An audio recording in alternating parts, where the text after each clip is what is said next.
go. All right. I brought you outside so we could work on loose leash walking. So loose leash walking means that the leash is loose, right? So at any point, if he starts to pull me and the leash gets tight, I'm just going to stop moving, right? So that's, if you want to remember anything, it is, if he pulls, you need to stop. Do not continue moving forward if he's pulling you, okay? So if he starts to pull, I have two options. I can just stand there and wait for him to stop pulling, or I can change directions, right, and start walking the other way, which puts him behind me, and then I can reward him at my side. So I have been walking him on my left side, so this is the sweet spot right here. If he is on my left side, I will be delivering food to him.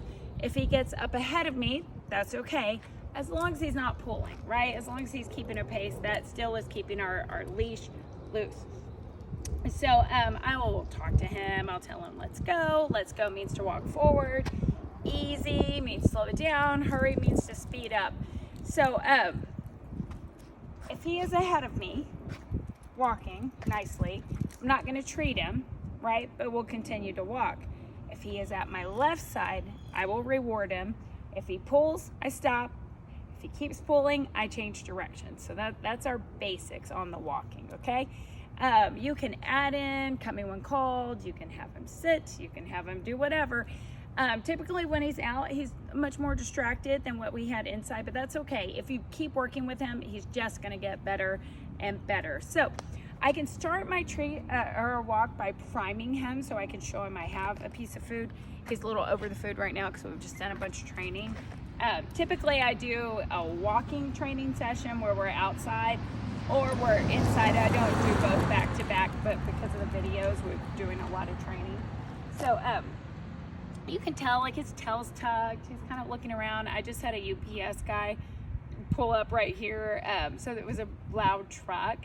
Not that he was scared, but it just kind of is just making him very aware of everything going on. So if I look at him, I go, oh, you know, your little tail's tucked, you panting, looking around. That lets me know he's a little stressed being out here. So if my dog's a little stressed, I'm not expecting him to perform up here. And I also want to help him feel comfortable, right? So I don't want to be asking for too much. Our mailman had also come up too. It was so busy. It was like, mailman, kid walking down the street, UPS guy. So, okay, so we're gonna start our walk. So I'm gonna say, let's go, and we'll just start up. Ready? I can show him I got the treat. Oh, I know, you're watching the mailman. Got that, so I'm not gonna give it to him. Let's go.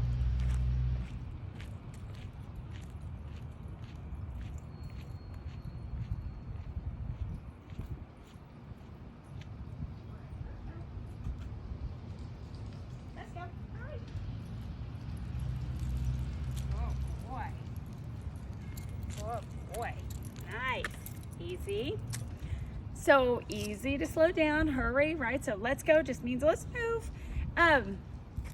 If there was another dog or person or something like that coming down the street that was maybe too much of a distraction, back up, move away, give him more distance, call him to come. You could always reward him if he looks at another dog but is not reacting to the other dog. You can say yes and treat him. So like right now he's watching my neighbor that's out across the street. He's just taking it in. So, all right, let's go. Let's go, Neo. Good boy. Good boy. Let's go. Let's go.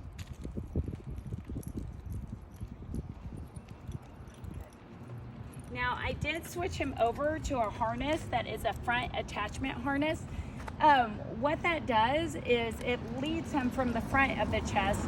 So if he starts to pull, you know, and this does have a back attachment, but if it's back here, he just keeps kind of pulling forward. If he pulls forward on this one, it moves him from the front.